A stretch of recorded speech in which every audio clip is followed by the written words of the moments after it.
Capítulo 26. Los habitantes de Ziph fueron a Gibeá y le dijeron a Saúl: ¿No sabe el rey que David está escondido en el monte de Jaquilá, frente al desierto? Entonces Saúl se puso en marcha con los 3 batallones de hombres escogidos de Israel, y bajó al desierto de Ziph en busca de David. Acampó en el monte de Jaquilá, que está frente al desierto, junto al camino. Cuando David, que vivía en el desierto, se dio cuenta de que Saúl venía tras él, envió espías para averiguar dónde se encontraba.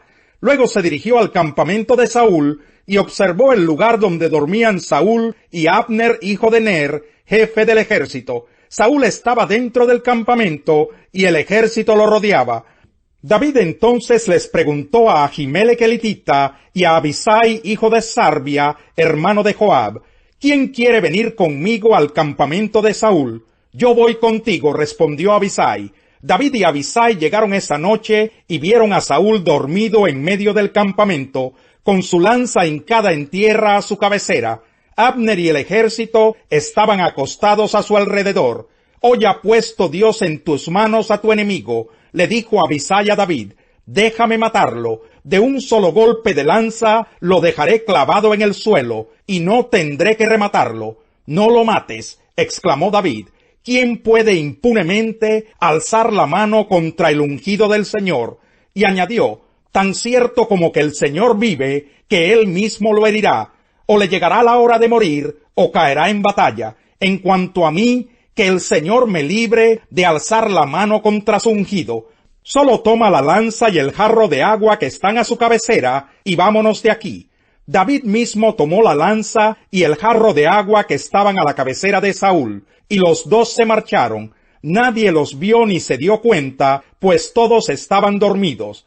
No se despertaron, pues el Señor los había hecho caer en un sueño profundo. David cruzó al otro lado y se detuvo en la cumbre del monte, de modo que había una buena distancia entre ellos. Entonces llamó al ejército y a Abner, hijo de Ner. Abner, ¿me oyes? Abner replicó: ¿quién le está gritando al rey? David le contestó: ¿no eres tú el valiente sin par en Israel? ¿Cómo es que no has protegido a tu señor el rey? Te cuento que uno del pueblo entró con la intención de matarlo. Lo que has hecho no tiene nombre. Tan cierto como que el Señor vive, que ustedes merecen la muerte por no haber protegido a su rey, el ungido del Señor. A ver, ¿dónde están la lanza del rey y el jarro de agua que estaban a su cabecera? Saúl, que reconoció la voz de David, dijo: David, hijo mío, pero si eres tú quien habla. Soy yo, mi señor y rey, respondió David. ¿Por qué persigue mi señor a este siervo suyo? ¿Qué le he hecho? ¿Qué delito he cometido? Le ruego a su majestad que escuche mis palabras. Si quien lo mueve a usted en mi contra es el Señor, una ofrenda bastará para aplacarlo. Pero si son los hombres, que el Señor los maldiga. Hoy me expulsan de esta tierra, que es la herencia del Señor, y me dicen: vete a servir a otros dioses. Ahora bien, no deje usted que mi sangre sea derramada lejos de la presencia del Señor. ¿Por qué ha salido el rey de Israel en busca de una simple pulga? Es como si estuviera cazando una perdiz en los montes.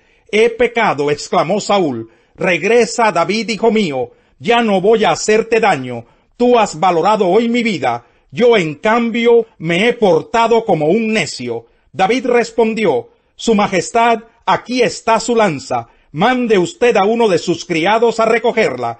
Que el Señor le pague a cada uno según su rectitud y lealtad. Pues hoy él lo había puesto a usted en mis manos, pero yo no me atreví a tocar siquiera al ungido del Señor. Sin embargo, así como hoy valoré la vida de usted, quiera el Señor valorar mi propia vida y librarme de toda angustia. Bendito seas, David, hijo mío, respondió Saúl. Tú harás grandes cosas y en todo triunfarás. Luego David siguió su camino y Saúl regresó a su palacio. Capítulo 27. Con todo, David pensaba: un día de estos voy a morir a manos de Saúl. Lo mejor que puedo hacer es huir a la tierra de los filisteos. Así Saúl se cansará de buscarme por el territorio de Israel y podré escapar de sus manos. Acompañado de sus 600 hombres, David se puso en marcha y se trasladó a la tierra de Gad, donde reinaba Aquis, hijo de Maoc. Tanto David como sus hombres se establecieron allí y quedaron bajo la protección de Aquis. Cada hombre había llevado a su familia, y David tenía consigo a sus 2 esposas, Ahinoam la Jezreelita y Abigail de Carmel, la viuda de Nabal. En efecto, cuando Saúl se enteró de que David había huido a Gad, dejó de perseguirlo. David le dijo a Aquis: si en verdad cuento con el favor de su majestad, le ruego que me conceda algún pueblo en el campo, y allí viviré. No tiene ningún sentido que este siervo suyo viva en la capital del reino. Aquel mismo día Aquis le dio la ciudad de Siclag, la cual hasta hoy pertenece a los reyes de Judá. David vivió en territorio filisteo 1 año y 4 meses. Acostumbraba salir en campaña con sus hombres para saquear a los gesureos, girsitas y amalecitas, pueblos que durante mucho tiempo habían habitado la zona que se extiende hacia sur y hasta el país de Egipto. Cada vez que David atacaba la región, no dejaba a nadie con vida, ni hombre ni mujer. Antes de regresar a donde estaba Aquis, se apoderaba de ovejas, vacas, asnos y camellos, y hasta de la ropa que vestían. Si Aquis le preguntaba: ¿qué región saqueaste hoy?, David le respondía: la del sur de Judá, o bien la del sur de Jeramel, o la del sur donde viven los kenitas. David no dejaba con vida ni a hombre ni a mujer, pues pensaba que si llevaba prisioneros a Gad, lo denunciarían por lo que estaba haciendo. Este fue su patrón de conducta todo el tiempo que estuvo en territorio filisteo. Aquis, por su parte, confiaba en David y se decía: David se está haciendo odioso a los israelitas, su propia gente, sin duda me servirá para siempre. Capítulo 28. Por aquel tiempo los filisteos reunieron sus tropas para ir a la guerra contra Israel. Por lo tanto, Aquis le dijo a David: quiero que sepas que tú y tus hombres saldrán conmigo a la guerra. Está bien, respondió David, ya verá su majestad de lo que es capaz este siervo suyo. Si es así, añadió Aquis, de ahora en adelante te nombro mi guardaespaldas. Ya Samuel había muerto, todo Israel había hecho duelo por él, y lo habían enterrado en Ramá, que era su propio pueblo. Saúl, por su parte, había expulsado del país a los adivinos y a los hechiceros. Los filisteos concentraron sus fuerzas y fueron a Sunén, donde acamparon. Saúl reunió entonces a los israelitas y armaron su campamento en Gilboa. Pero cuando vio Saúl al ejército filisteo, le entró tal miedo que se descorazonó por completo.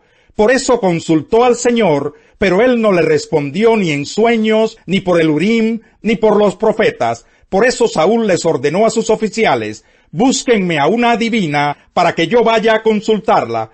Pues hay una en Endor, le respondieron. Saúl se disfrazó con otra ropa y acompañado de 2 hombres se fue de noche a ver a la mujer. Quiero que evoques a un espíritu, le pidió Saúl. Haz que se me aparezca el que yo te diga. ¿Acaso no sabe usted lo que ha hecho Saúl? Respondió la mujer. Ha expulsado del país a los adivinos y a los hechiceros. ¿Por qué viene usted a tenderme una trampa y exponerme a la muerte? Tan cierto como que el Señor vive, te juro que nadie te va a castigar por esto, contestó Saúl. ¿A quién desea usted que yo haga aparecer?, preguntó la mujer. Evócame a Samuel, respondió Saúl. Al ver a Samuel, la mujer pegó un grito. Pero si usted es Saúl, ¿por qué me ha engañado?, le reclamó. No tienes nada que temer, dijo el rey. Dime lo que has visto. Veo un espíritu que sube de la tierra, respondió ella. ¿Y qué aspecto tiene? El de un anciano que sube envuelto en un manto. Al darse cuenta Saúl de que era Samuel, se postró rostro en tierra. Samuel le dijo a Saúl: ¿por qué me molestas haciéndome subir? Estoy muy angustiado, respondió Saúl. Los filisteos me están atacando y Dios me ha abandonado. Ya no me responde ni en sueños ni por medio de profetas. Por eso decidí llamarte para que me digas lo que debo hacer. Samuel le replicó: pero si el Señor se ha alejado de ti y se ha vuelto tu enemigo, ¿por qué me consultas a mí? El Señor ha cumplido lo que había anunciado por medio de mí. Él te ha arrebatado de las manos el reino y se lo ha dado a tu compañero David. Tú no obedeciste al Señor, pues no llevaste a cabo la furia de su castigo contra los amalecitas. Por eso Él te condena hoy. El Señor te entregará a ti y a Israel en manos de los filisteos. Mañana tú y tus hijos se unirán a mí, y el campamento israelita caerá en poder de los filisteos. Al instante Saúl se desplomó, y es que estaba lleno de miedo por lo que Samuel le había dicho, además de que se moría de hambre, pues en toda la noche y en todo el día no había comido nada.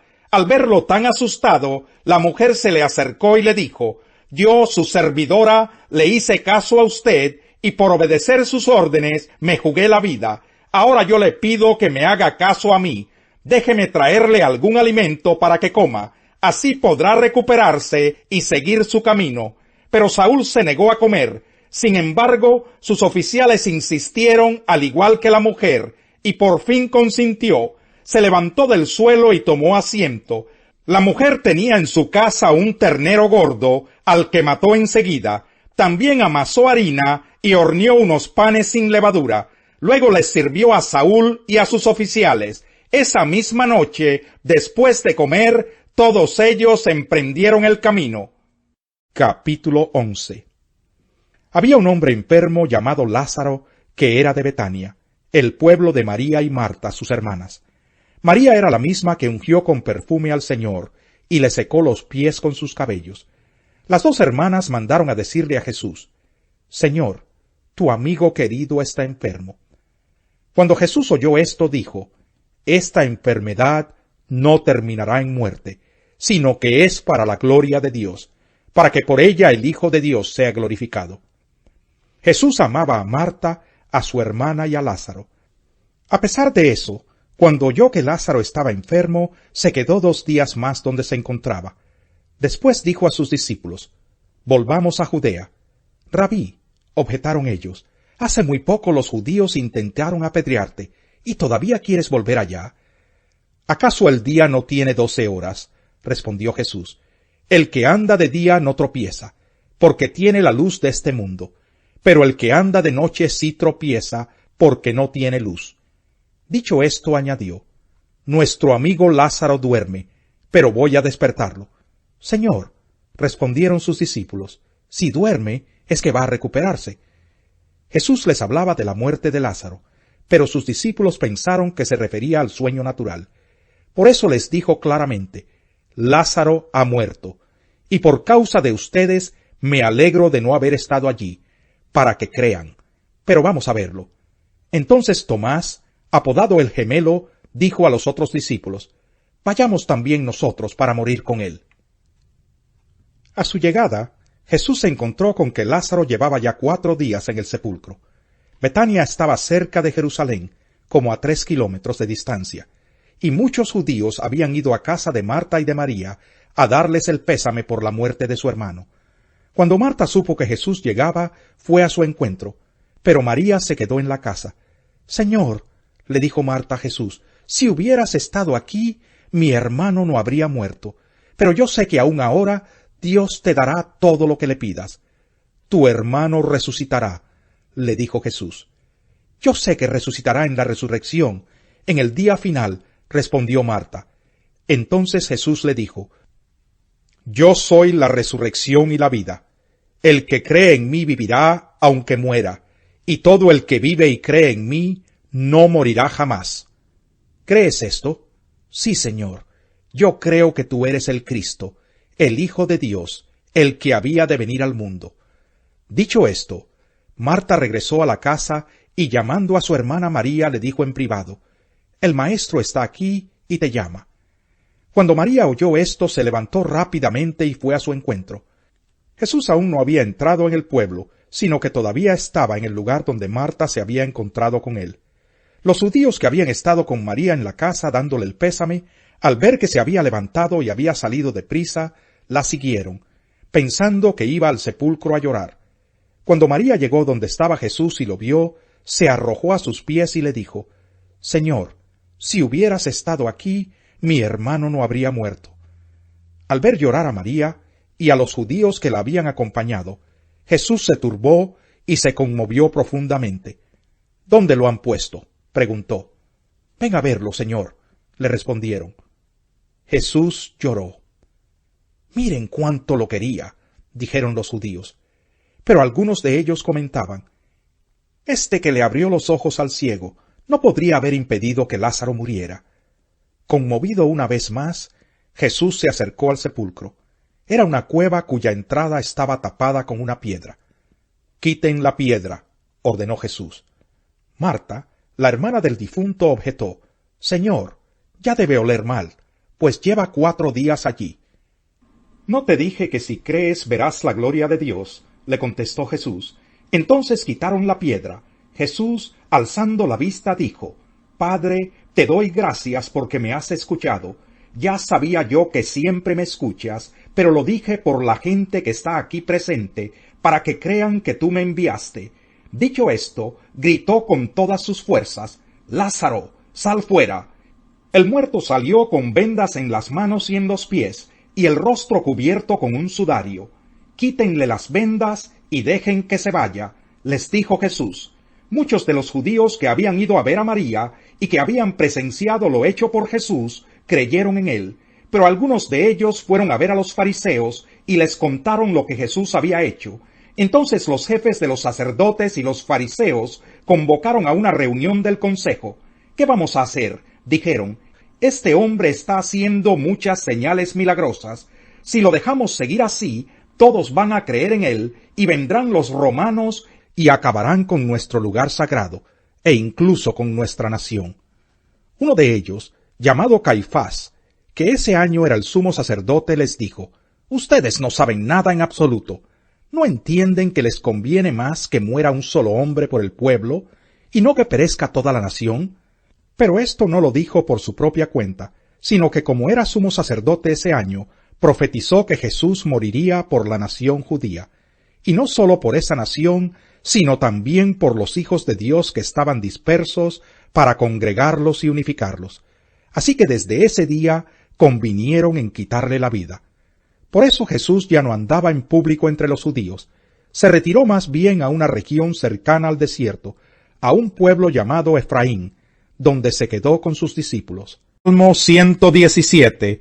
Alaben al Señor, naciones todas, pueblos todos, cántenle alabanzas. Grande es su amor por nosotros, la fidelidad del Señor es eterna. Aleluya, alabado sea el Señor. Cuando abunda el consejo, prosperan.